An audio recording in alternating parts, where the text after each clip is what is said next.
about, I think we could get started. It's 7:05. So again, welcome to all of you. It's great. I'm glad you could join us tonight. It gives me great pleasure to welcome back, actually, Sharon Mintz, who's going to be our keynote speaker.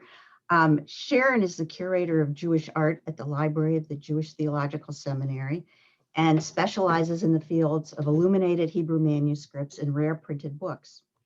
Over the course of 32 years at the library, she has curated more than 45 exhibitions, authored 10 exhibition catalogs, and has lectured extensively on a variety of topics in the fields of Jewish art and rare Hebrew books.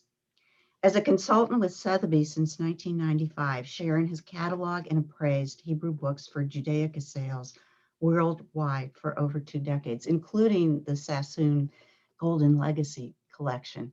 And if you recall, in 2014, Sharon spoke to us about Jewish marriage contracts from the collection of the Library of the Jewish Theological Seminary. And we all enjoyed that a lot. So I know we're going to enjoy tonight's talk as well. And if you have questions, you can put them in the chat function. And then at the end, Sharon's happy to take questions. So without further ado, Sharon, take the floor or whatever, take the screen. Thank you so much, Carol. It's a pleasure to be back speaking to the Columbus Museum of Art and especially to the group of Judaica supporters. And I can't believe it was that long ago that we did the exhibition on Ktubot, but it was a wonderful exhibition and beautifully mounted. And it was so much fun to come out and talk about them then. And here we are again. So I'm delighted to present to you highlights from the treasures of the Sassoon family, the fabled Rothschilds of the East, and the silver objects, manuscripts, and textiles in their collection were assembled over the course of more than a century and ranged geographically from Western Europe to the Far East and chronologically from the 11th to the 20th centuries. And they tell the story not only of a family, but more broadly, they present an overview of the Jews and their culture and communities across the globe. So join with me as we explore this. The patriarch of the Sassoon dynasty, David, Cena Wright, who was born in 1792, was one of 7 children born in Baghdad to his father, Sassoon ibn Salah, a wealthy businessman who served as chief treasurer to the local Ottoman pashas, and he was also the Nasi, the president of the Babylonian Jewish community. Because of the practice of some Jewish families for sons to add their names, their father's names, to their own, David came to be known as David Sassoon. He married Hannah, who bore him 4 children in Baghdad, and following her premature death, he wed Flora, who was also known as Farha, and she was the mother of 10 further sons and daughters. So how did this eminent Baghdadi family end up in Bombay? It's a good question. And I understand some of you may have read The Last Kings of Shanghai, which delves into that. It's a wonderful book. I'm just going to give a short overview for people who have not read the book. In 1829, the corrupt Pasha of Baghdad was looking to raise some money. And to do so, he basically took David Sassoon captive and held him for ransom. His father paid the ransom and sent David out of the city to safety the very day he was released. Within the year, further persecution forced the rest of the family to flee and follow after David, who had settled in Bushehr, which is a port city on the southwestern coast of Iran. In 1832, David decided to relocate, and he sought the protection and opportunity that British rule would provide, and therefore he moved his family to Bombay, where he founded David Sassoon and Sons, a company that quickly came to dominate the opium and then later the cotton trade in Persian Gulf, India, Southeast Asia, China, Japan, and in time expanded into numerous other commodities and fields, including banking and real estate. And at left here, you see David in 1858 with 3 of his eldest sons, Elias David, who was the second oldest, born in 1820, is all the way to the left. Albert David, who was known as Abdullah, his oldest son, and Sassoon David, who was named after his grandfather, Sassoon. And David sent his sons to important financial centers and trading posts in order to open new branches of the family business. And many of them often helped to establish new communities upon their arrivals in these cities. The Sassoon family lived regally in Bombay, and this is an image of their palatial residence known as Sanssouci. It's just one of their residences, which means, of course, without care. And this is a newspaper report documenting the visit of the Prince of Wales, no less than the Prince of Wales, to Sanssouci on February 5th, 1876. And the mansion, along with 8 acres of property, was donated in 1902 and became the oldest private charitable hospital in Bombay. The family prospered and contributed to the growth of Bombay. And one of the major achievements was Albert's construction in 1875 of what's known as the Sassoon docks. These are the first wet docks on the west coast of India and facilitated the cotton industry and helped transform Bombay into a great modern port city. But they were also tremendously philanthropic. They built hospitals, the David Sassoon General Hospital in Pune on the right here, and the David Sassoon Library on the left, fantastic Victorian piles. And of course, synagogues. They built many, many synagogues. And some of you may have visited some of these if you were in India. On the left, Knesset Eliyahu, founded in 1884 in Bombay, and Ohel Rachel Synagogue in Shanghai, built by Jacob Elias Sassoon. In 1853, because of his loyalty to the imperial crown and his assistance in the expansion of British trade interests in the East, David Sassoon was made a British citizen. And actually, this was despite his lack of English. He did, however, speak 5 other languages. He spoke Hebrew, Arabic, Farsi, Turkish, and Hindustani. And the Baghdad community that developed in India, this is important to note with the early pieces I'm going to show you, retained very close cultural and religious links to Baghdad. So the Baghdadi Jews in India did not train their own rabbis, but rather sought guidance and resolutions on matters of Jewish law from the rabbis in Baghdad. And they very much preserved the traditions and the rituals of Iraqi Jews. In fact, this is a fantastic thought, sermons up until the First World War were given in Judeo-Arabic in the synagogues. They even opened and operated a printing press in India, which published books and periodicals in the Baghdadi Jewish dialect of Judeo-Arabic. And so I wanted to show you 1 or 2 items of their Judaica created for their use in India. And what you're looking at here is a parcel gilt silver Esther scroll and case. And it was created in Baghdad in the mid-19th century. And it apparently made its way to India and were used by the Sassoons there.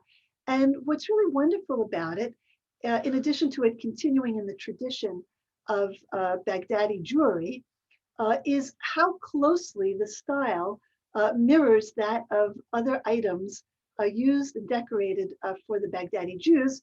And you see here on the right, a book of ethics called Kol Sasson that was authored by Rabbi Sasson Shantuch in Baghdad in 1843. And look how closely the images of the floral designs mirror that on the Esther scroll. You can see that over here if I get there, right? It's quite close. And what we know about Esther scroll decoration is that although it begins in Europe in the 16th century, the custom doesn't spread to North Africa and the Middle East until the beginning of the 19th century. So this scroll, which opens with a richly colored initial panel embellished with floral motifs, you see here how the design of the panel draws upon similar imagery found in Islamic book arts of the period. And the parcel gilt case is adorned with really delicate floral engraved designs that's typical of Megillah cases crafted in Baghdad. So you have this wonderful melding of an object that comes from Bombay, but is brought, it comes from Baghdad, excuse me, but is brought to Bombay for use of the Sassoon family. Here is a magnificently decorated ketubah from Bombay from 1853. And it records the wedding of Reuben Sassoon, we'll hear more about him later, and Catherine Ezekiel. And these were members of 2 of the greatest Baghdadi merchant families in India. And this document is profusely ornamented with gold floral designs. And it opens with two panels on top here, see those, containing decoratively penned blessings customarily found on marriage contracts in India. And this traditional literary prelude to the main body of the ketubah offers good wishes to the bride and groom, and in fact, to the entire community. And what I really like about it is this pair of recumbent tigers, protectively placed above the blessings. And these tigers are a motif exclusive to the ketubot of the Baghdadi Jews of India. And they may represent the regard in which these exotic animals were held. And of course, we have peacocks. Peacocks are found on other ketubot of the Jews from the Far East, and they are often employed as decorative paradisial elements. And this is a picture of Reuben Sassoon here around the time of his wedding. So you have a sense of what he looked like in his traditional Baghdadi garb. And speaking about traditional Baghdadi garb, this is a magnificent silk robe, which is richly ornamented with gold metal thread. And it was created for the groom Ezekiel ben Joseph Gubai, who was born in 1824 and lived until 1896. And he married Aziza Sassoon, the eldest daughter of Albert. So he's marrying the granddaughter of the David Sassoon, the patriarch of the family. And they're married in 1853. And in fact, I actually found, and I'm bringing to you, a picture of the ketubah from their wedding. And you can see how beautiful and illuminated this ketubah is. And you can see the tigers here as well that are found on it. And Ezekiel was born in Baghdad and emigrated in 1842 to Bombay. And he worked for the Sassoon family. And in 1843, he becomes one of the first Jews to trade in Shanghai. He's sent there by the Sassoons. And he later develops a reputation as a deeply philanthropic man and a distinguished scholar. And Ezekiel and Aziza, his wife, have several prominent children, including the legendary Flora, and we'll hear more about her later. What I want to point out when you look at this robe is that for decades after their arrival in India, the Baghdadi Jews maintained the style of dress fashionable in their native Iraq. So this splendid robe would have made really an outstanding wedding outfit. And what we know about it is, and actually you can see Ezekiel, the picture in the center is of Ezekiel dressed in this robe on his wedding day. But the most fantastic thing, a note accompanies the robe that said that Ezekiel would lend it to grooms who could not afford one of their own. And that's a remarkable thing. David Sassoon passed away in 1864 at the age of 72. And his two eldest sons, Albert and Elias, succeeded him in running the family business. And while the Sassoons maintained strong connections with Bombay for many years, several members of the second and third generation eventually emigrated to the United Kingdom. And the first of David's sons to settle permanently in England was Sassoon, the son who's named for the grandfather, Sassoon. So he's Sassoon.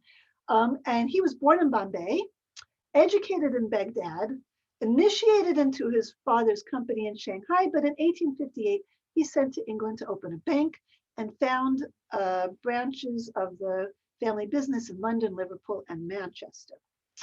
However, when Sassoon required assistance in London, Reuben, his younger brother by 2 years, who you see here, whose ketubah we saw a little bit earlier, who had grown up in India and who had been overseeing the family business first in Hong Kong and then in Shanghai, was sent to London to help out his older brother in 1867.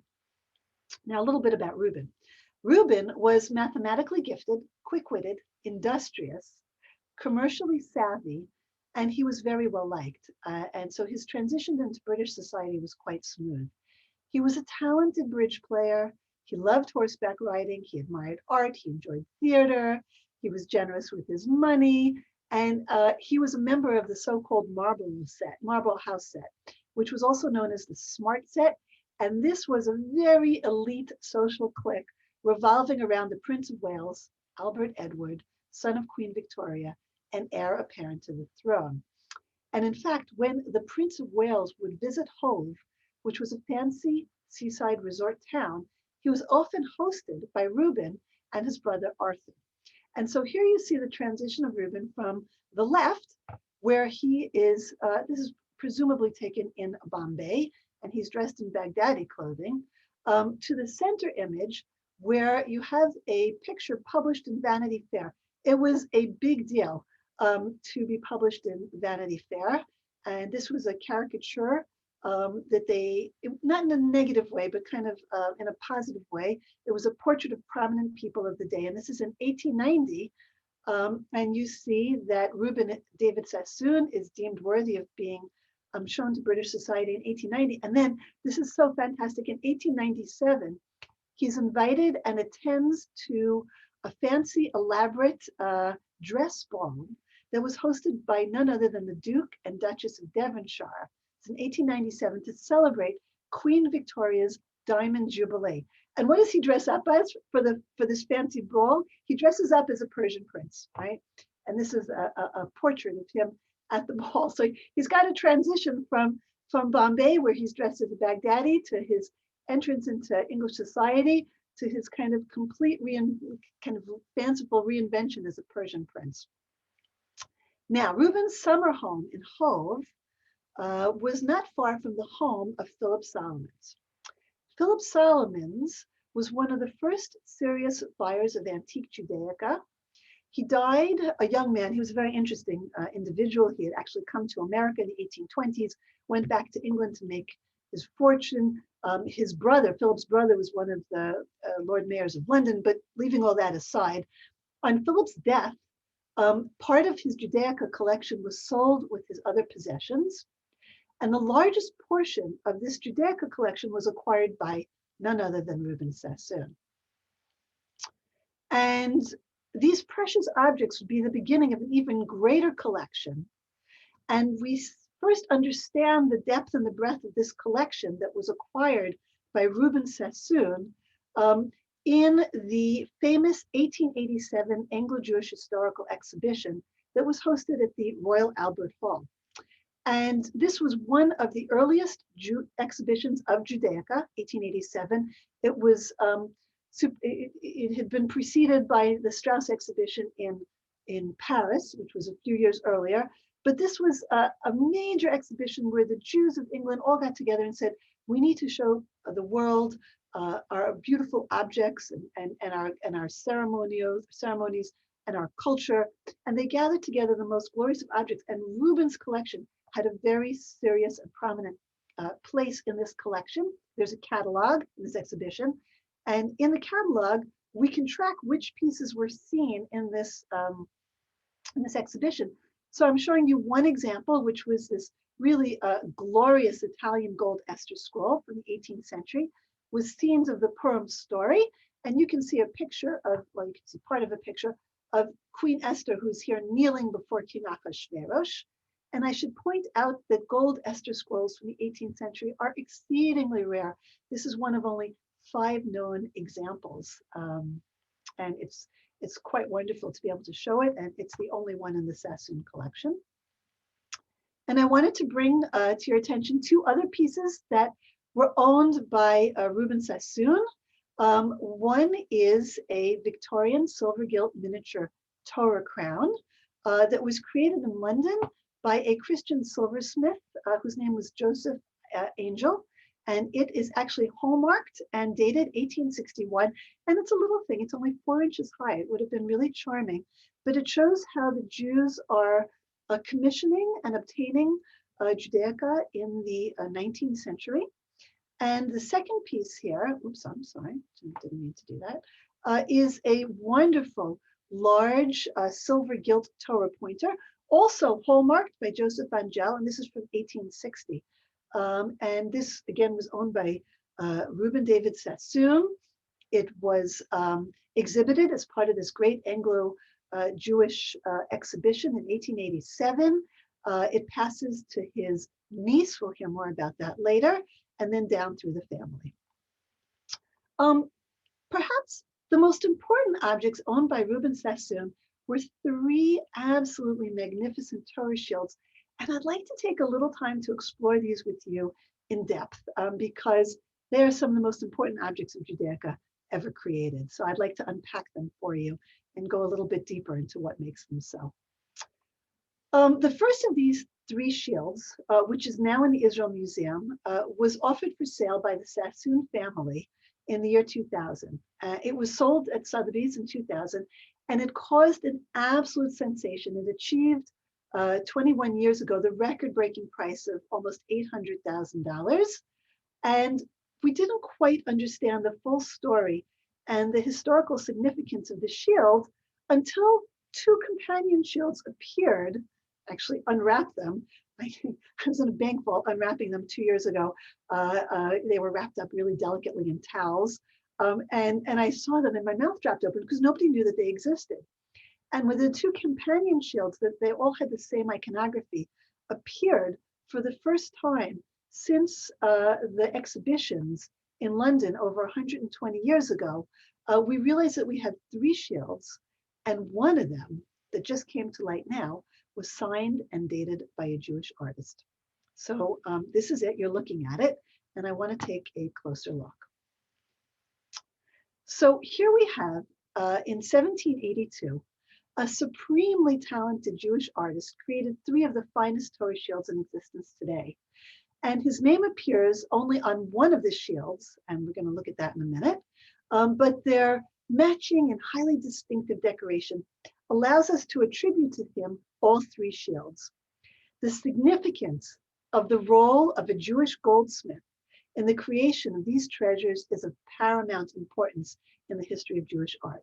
And this is because whereas Jews in Western Europe, for the most part, were barred from joining the guilds, in Bohemia and Moravia, as well as in the Polish and Lithuanian Commonwealth, Jews were granted membership in the guilds.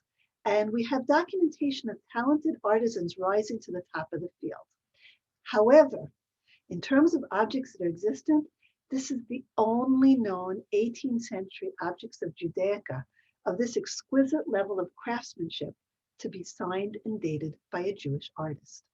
So I just show you here the signature. 1 minute. Let me put my. So here you see. Ma'aseh Yadai, the work of my hands. Elimelech Tsoref. Elimelech, his last name is Tsoref. Stanislav, from the town of Stanislav. Shnat Tavkuf Membet. For those of you who are quick with the Hebrew, that Hebrew date equals 1782. So Elimelech, who signs this masterwork, was a member of a family of silversmiths, and his last name, Tsoref, indicates that because Tsoref is the Jewish surname given to gold and silversmiths. It's derived from the Hebrew word for smith. Stanislav was a small town in the 18th century with even a smaller population. And the Jews of Stanislav would have been unlikely to have had a patron for a luxurious object such as these three shields. However, the shield is stamped with a tax mark of 1806 from Lemberg, which is now today Lviv.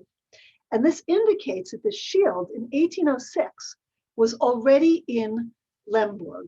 So within a generation of its making, it already can be documented in this important center of Jewish life. And it seems likely that Elimelech Tsoref, while originally from Stanislav, found a patron in Lviv who commissioned these exquisite shields. The richness and complexity of this Torah shield is a testament to the skill of the artist, as well as a demonstration of his deep familiarity with Jewish themes and motifs. The front of the Torah shield is ornamented with a wonderful overlay of pierced scrolls breaking into fantastic beasts and enclosing rondelles of emblematic animals. We'll talk about that in a minute. We have a crown tablet of the law and flanking figures of Moses and Aaron. And while beautifully executed, the Moses and Aaron and the tablets of the law, the Luchot, belong to the traditional iconography found on Torah shield.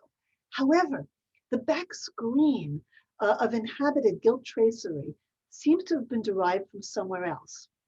And it seems to us that the goldsmith is taking this imagery from the spectacular carved wooden Torah arcs seen in local synagogues of the region. And you can see an example of one such ark on the right. And these Torah arks have the same sense of a pierced foreground over a solid background with leafy scrolls and animals both emerging from the decoration and set off by rondelles. And you can kind of see that here, and I have a close-up in a minute. A particularly close example is a decoration of the magnificent wooden Torah ark that you see here for the synagogue in Lukiv, which is a bit north of Lviv. And this ark was dedicated in 1781, just a year before the Torah shield was made. And it features really the same carved openwork and the same central tablets of the law flanked by columns, and also animals highly comparable to those on the Torah shield, both in species and placement. So you could take a look over here. Within the interlaced branches, Elimelech Soref has placed, beginning at top, a bear, see that up here, and then over here a goat, and then over here a bull, and below a deer, and then moving around clockwise a leopard, and then an elephant and a howdah. And then in addition, there are two lions, a pair of lions, decorate the bottom of each column, and birds below them. And most unusually, there are these sea serpents. Can you make them out here? Which weave their way up and down the Torah shield. Right? You see this sea serpent kind of up and down. And if you look at a close-up of the Torah ark here, you can see the same ornamentation. You see the bear, and you even see the goat in the plaque over here, as well as a lion below. The scholar Bracha Yaniv has presented an artistic and literary context for this specific panoply of characters. And she shows that these animals are visual representations of a popular text known as Parak Shirah, which literally means chapters of song. And Parak Shirah is a book which is comprised of primarily biblical verses with words of praise to God, which is spoken by all of God's creations, starting with the sun and the moon and rain and the oceans, and then going through the animals as well. The text of Parak Shirah was first printed in Venice in 1576 and was very popular throughout Eastern Europe. Was reprinted numerous times.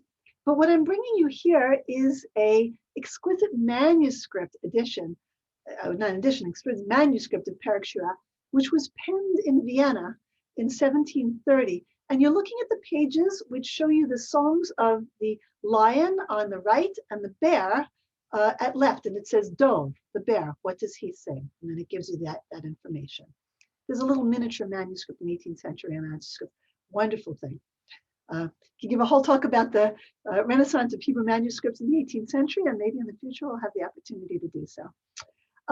So of all the animals carved on the Torah arks, we can find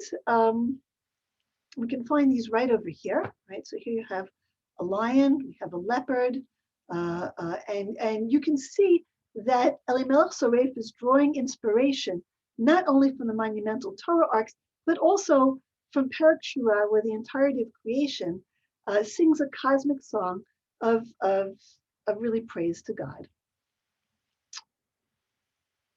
Not content to decorate only the front, the artist Elimelech also adorns the back of the shield, and he has 3 beautifully engraved scenes. And the overall arrangement of the back of the shield is drawn from the architectural imagery that some of you may be familiar with when you look at the opening pages, the title pages of Hebrew books. And in fact, the title pages of Hebrew books in Hebrew are known as sha'ar, which literally means gate. And you can see that gate imagery kind of over here, sort of monumental archway. And I brought you an example here from a book called Sha'ar HaShamayim, which was printed in Amsterdam, 1717. But the quality of the engraving is exceptional. It's really very close to the fine copperplate printed engravings that you see in book illustrations. And up top of this, I brought you a close-up, which is a detailed engraving of the binding of Isaac. And Abraham stands dramatically with the long knife raised and above his head, and he's ready to sacrifice his son Isaac, who is bound on the altar, but is halted by an angel who points to a ram stuck in the thicket who is to be sacrificed instead. And Abraham's two attendants, Elimelech and Eliezer, Ishmael and Eliezer, according to rabbinic tradition, are standing passively and watching at a distance as Abraham bid them to do. At the center is a depiction of the blessing of Isaac, and this is going to be significant.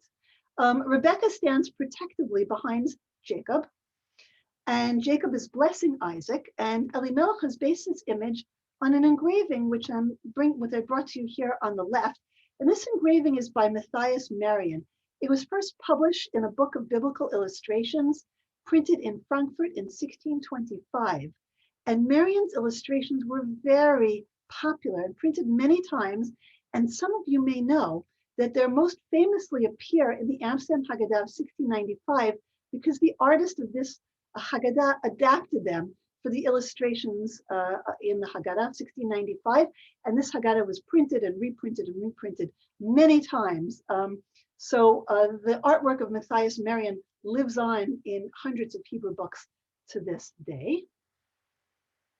And at bottom, I wanted to point out a central rondel, which shows a man in 18th century garb now, washing the hands of another man who's wrapped in a prayer shawl. And a young boy stands next to them and collects water in a basement. And this image of a Levite washing the hands of a Kohen before the recitation of a priestly benediction during prayer service, when you see this on an object of Judaica, it's almost always placed there to indicate that the patron who commissioned the object was a Levite. And I bring back to you this title page of Shar Shamayim, where we find a very similar image indicating patronage of a Levite of this book here. And actually, it's the author was Yeshayahu HaLevi Horowitz, and that's a reference to his Levitical standing. So, based on the multiple uses of the imagery of the binding of Isaac, which appear on the reverse of all three Torah shields, as well as the prominence which is given to the blessing of Isaac on the back of this sign scroll, it's highly probable that the original patron of all three Torah shields was a man named Isaac, who was a Levite.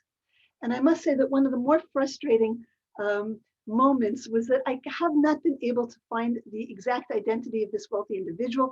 Whoever commissioned and owned these three Torah shields, and they were bought together by Reuben Sassoon. So they must have come down from 1782 when they were made through the generations to have been bought by Reuben in the 19th century.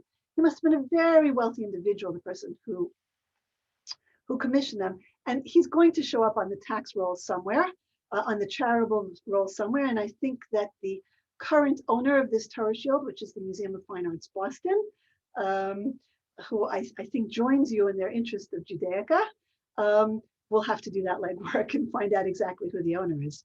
This is the second shield of Elimelech Zaref. It's a twin of the one that sold in 2000. And you can see how the front has a same pierced gilt overlay of scroll work. You see the same similar plaques of animals here. And the back of the Torah shield, the artist has engraved a really detailed plan of the temple from a bird's eye perspective. And I also wanted to point out, you notice this elephant over here? Hang on a second. This elephant, yeah, hang on. Notice this elephant over here, right? So you might be wondering, what on earth is an elephant doing so prominently located on a Torah shield? And you might think it's an unusual image. However, I'd like to show you that we find elephants in synagogues, in the dome synagogues of in the very close nearby proximity in Kharkiv and Vlhjavic, which is now in the Ukraine. And these were painted in the early 18th century. And I bring to you the black and white original over here of the synagogue. And this is a recreation. Those of you who have been to visit the museum of Polin in Poland will know that this has been recreated. I wanted you to see it in the color, even though the black and white is kind of wonderful, and it's how you see it in the original. The original no longer extant; it was destroyed in the war. And the scholar Mark Michael Epstein has demonstrated that the elephant is actually a personification of the Torah, the divine law. So by placing an attribute of the divine law alongside a group of animals who sing praise to God and allude to messianic times, the goldsmith, the creator of this beautiful Torah shield, all three of them, reveals a really sophisticated approach to Jewish art and culture, and an unusual ability and a refined, an enormously talented artist of that period. And just sort of very quickly, because it was too fun to skip over, on the back of the Torah shield, you can sort of see the bird's eye view of the temple. And we see individuals bringing sacrifices to the temple. And the artist has done so much research that every kind of sacrifice you can bring here, whether it's flower offerings or jugs to hold the olive oil or frankincense or wine, are all depicted here. And then the inner plan shows the images of worshipers and the implements of the temple. It's sort of everything is here in fine detail. And if you look, each of the items has a number next to it. And I realized that this must relate to a plan of the temple that was probably published. And I did a lot of research and actually found that plan, which is kind of fun. And it appears in 4 editions of the Talmud published in the 18th century, only in the 18th century. It first appears in 1720, and it's the back of the Tractate of Midot, which describes the dimensions of the temple and the courtyards. And the publisher states that this plan was based on the Talmud and commentary. And not only that, but he gives us a key to the plan, which exactly matches the letters on the Torah shield. And it seems to me that the patron and owner of the Torah shield must have owned a copy of this set of the Talmud that Elimelech Soref was basing his depiction on. So that's really 3 of the most remarkable pieces in the collection of Reuben. And the collection was quite large. There were many pieces there. And I know that coming down the line, there are going to be publications about this collection and perhaps an exhibition as well. And that's sort of coming in the next years.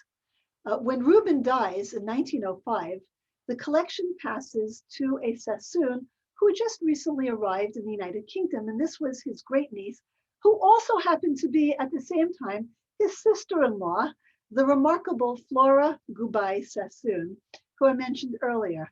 She is the daughter of the man who wore that splendid wedding gown, the wedding robe in the earlier picture. And here you see her. She was born in 1856 and died in 1936. And she is the daughter of Ezekiel Gubai. And this is her on her wedding day, and in 1876. And then a little bit of background about her first. Ezekiel Gubai was a very forward-thinking man. He hired Baghdadi teachers to move to Bombay and tutor his 12 children in Jewish subjects. And for her general education, Flora attended Catholic school. And at an early age, she stood out for her intelligence and erudition and business and financial skills. And her knowledge of the Bible and halachic codes was really exceptional. And in 1876, she married her uncle, Solomon Sassoon. She was 20 and he was 35 at the time. And 31 years later, on the right, you see her in court dress in 1907 in London. Quite splendid. She was known for all her pearls that she was wearing. And after her husband Solomon passed away, before she had moved to England, she took over management of the firm's offices in Bombay. And she was there until 1901, when unfortunately her relatives unseated her, and they incorporated Sassoon and Company into a joint stock company. And instead of founding her own rival business, she actually just moved the family permanently to London, where she hoped to find better medical care for her disabled daughter, Moselle. And she settles in the aristocratic area of Mayfair and becomes a legendary hostess, philanthropist, and supporter of Anglo-Jewish institutions. So I just wanted to point out that she, Flora, and her husband Solomon maintained a close family relationship with the Ben Ish Chai, who was the most prominent halachic authorities and the chief rabbi of Baghdad. And he was a Kabbalist, and he was the premier rabbinic authority of Iraqi Jews in the 19th and early 20th century. And this is a picture of him along with a prayer book of his and his phylacteries, which were owned by the Sassoons as well. And what's really wonderful that shows this relationship and kind of the reach of the Sassoon family is that in 1888, the Ben Ish Chai, he's known as the Ben Ish Chai after the name of a book that he wrote called The Ben Ish Chai, Son of a Living Man. He wrote to Flora Sassoon, and he told her that he is sending her a Torah scroll. And you see that here on the left, it's closed. Actually, this is the teak. And he mentioned that he's sending a second scroll, which is prophetic portions, a Haftorah scroll, which is in the final stages of decorations. So the scroll was sent from Baghdad. It arrives in Bombay, and Flora then commissions specially, elaborately crafted Torah teak, these Torah arcs. And they took 5 years actually to create them. And in 1893, the Torah scroll and the Haftorah scrolls are placed inside, and the teaks are dedicated.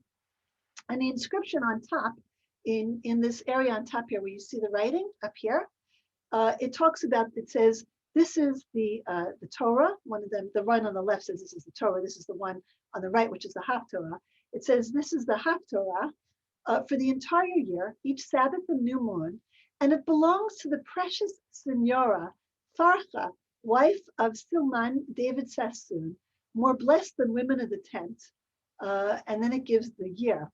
What I really like about this is her husband is very much still alive, but she was the one that ordered the Torah teaks, and she is the one with the dedication inside the Torah teak, not her husband. I think it's like she gets center play here. Flora's son, David Solomon, was the most avid and prolific collector of Judaica in the Sassoon dynasty. He had a collection of 1,270 manuscripts. It was the greatest collection of Hebrew manuscripts in the 20th century. His profound contribution to Jewish scholarship was a 2-volume, 1,500-page plus catalog of the Hebrew and Samaritan manuscripts in his private collection, and it's called Ohel David. It's David's tent. It was published in 1932 by Oxford University Press. And while he inherited from his mother his uncle Reuben's valuable silver Judaica, he really focused primarily on the books and manuscripts. And the truth of the matter is that David's collection of Hebrew manuscripts requires its own separate lecture. But just to give you a sense of its interests, you see over here at left a fragment of the Siddur, a prayer book of Rabbi Sajugon that was created in Syria in the 12th century. Very early prayer book, one of the earliest extant. Top right, you have here a Taj, which is the name of the Bible, the Pentateuch in Yemen. They called it a Taj. Taj means crown. And this is from Yemen from the 16th century. And below that, a picture of a Mishnah Torah, which is Maimonides' Code of Law. This is Sefer Nashim, a book of family law that was authored by Moses Maimonides. And this is from Yemen from the 15th century. And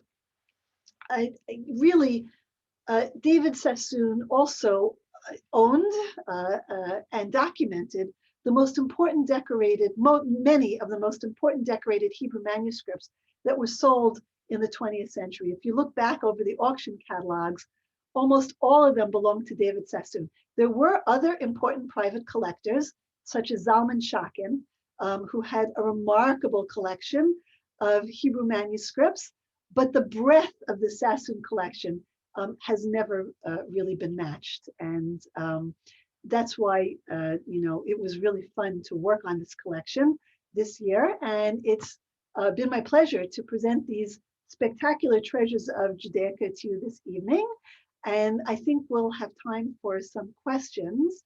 And the floor is yours, Carol. I send it back to you. Thank you very much.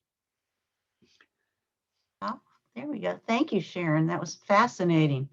Could you tell us just a little bit about the auction and how many objects and where they're going? You mentioned that one's in Boston, the Torah shields in Boston, but like how many objects were there, and did a lot of them go to one particular place, or? That's a very good question. There are, let me get this number right. It wasn't a huge auction. There were 68 pieces in the auction. There was an auction catalog. Actually, the entire catalog is online for people. If you just Google Sotheby's Sassoon, you will find it. And the auction was supposed to be June of last year. In March of last year, we realized that the world was quickly shutting down, and we decided that we would postpone it to December of 2020, because we thought, by December of 2020 everything will be fine. The joke was on us. And then we sort of nervously watched as December 2020 approached, and we did an interesting auction. It was online, but there were also a live auctioneer and people in the room. Auctioneers in the room taking phone calls, I should say. There were no people in the room because it was still December, and that places weren't open as much. There was actually a massive snowstorm of 20 inches the day before.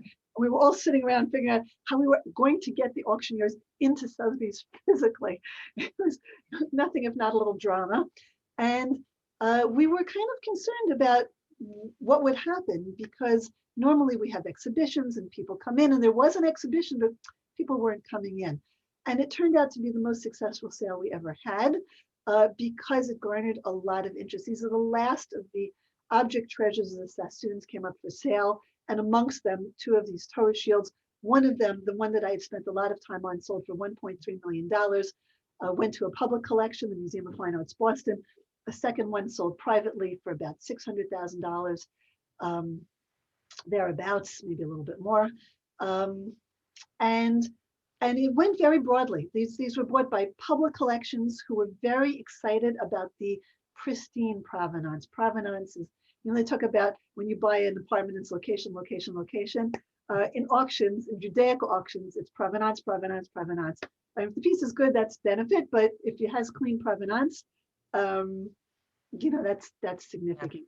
So, this was a trifecta. These were objects of a renowned family, fresh to the market, with pristine provenance, and some of the most interesting items of the day. And so it did very well. And they were collected actually not only by private collectors, but also by public collectors. I can say they went to institutions in the Far East who were interested in documenting this. So that was kind of fun. Huh. Okay, great. Long answer to a short question. No, it's interesting. We have another question. Was there an effort or is there merit in trying to keep some of the manuscripts together? I should have been a little bit more clear.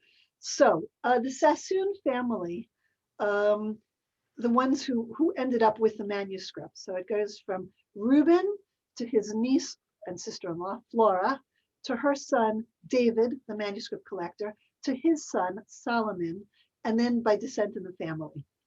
That family moves from London to England, and they begin to sell their manuscripts. And so the manuscripts through Sotheby's, all of the sales were through Sotheby's, and the sales begin in the early 70s, I believe 1971, 75 in Geneva, 78, 84, 94, 97, 2020, and onwards. So these manuscripts have not been collected, have not been kept together since 1970. What there is now is the idea that maybe it would be important to document this collection and treasures, and there is some works afoot to do that because of its primary significance. I mean, David Sassoon, the collector, not the paterfamilias, traveled all over the world in search of collections, and he is known to have had the original autograph of Maimonides, which is now in the National Library of Israel. He owned up with some remarkable collections, and people are working on gathering these together for both exhibition and publications. Are there other objects and manuscripts that went to the Israel Museum? Yeah, there are quite a few. Well, the Israel Museum had the original Torah shield, which was bought in the year 2000. It was bought by a private individual, Charles Michael, and he donated it to the Israel Museum. And I believe they have other materials, and I know that the National Library certainly has other Sassoon materials, though I don't know offhand which, but I do know that I think they have the Decaster of Pentateuch, which was his. I could tell you relatively quickly. The National Library of Israel has a fantastic website called Ketiv, K-T-I-V, and you can look on there, and if you put the word Sassoon into this website, which is a website of the manuscripts of collections all over the world, you can see what Sassoon had and where the if they're in public collections, where they are. And is the Sassoon family still, they're still Sassoons, right? Yes, oh yes, there are branches in London, in Israel, and there are members of the Sassoon family, absolutely. Are they still collecting Judaica at all, any of them? I assume some must be. I don't I don't think it's on the same scale if they are. And are there any other questions for Sharon? Let's see. I asked You did? to you, Where? sent it to you. I just want to know what's the size of the Bombay, Baghdadi Jewish community mid-19th. Can you tell us the size? Did you hear that question? I hear the size of the Bombay Baghdadi Jewish community in the mid-19th century. That is such a good question. You had these families and they brought people of, I don't know the answer to that. I mean, they had a number of synagogues. I don't want to go on record with them. I think it must be in the several thousands, but I don't know that it's, I don't know the answer to that. I would guess that there's quite a wonderful book. I have that over here.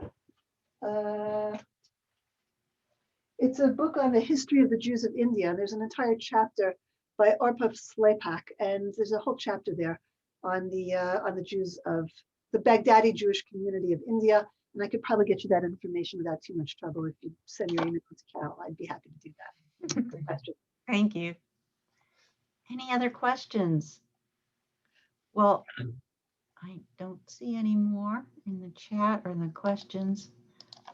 So I guess we will just say thank you, Sharon. That was just wonderful look into such a renowned collection and such amazing objects. The whole story about the Jewish artists. I know that we get that a lot when we've had our exhibitions about Judaica, that often the artists were not Jewish. Yes. So that's really kind of spectacular to know that. It's fun to have that. I mean, there are wonderful, fabulous artists, Judaica objects that were created by some of the most prominent Christian silversmiths of the day, both in England and in Amsterdam and in France and in Italy, particularly in Italy. And they're fabulous. And we do have wonderful Judaica. What we don't have is Judaica of that caliber by a Jewish artist. It just doesn't exist, except for these. I mean, we don't know it because it's not signed if it does exist. So the idea that this existed and that we have it and can delve into it, and it tells us about the capabilities of the Jews, it's just so fun. So, well, we have one more comment, so I think it's probably a good place to end. Bravo, Sharon. You provided a wonderful window into the art and manuscripts of the Sassoons. Toda Rabbi. Thank you so much. Have a good evening, everybody. Take care. And you have a safe trip to Israel. Thank you very much, Carol. Thank you. You're welcome. We'll be in touch. Looking forward. Thank you all for coming, and have a wonderful evening. And we'll have more sessions together coming up that I'll be telling you about. Thanks so much for being here. Good night. Good night. Take care. Bye-bye.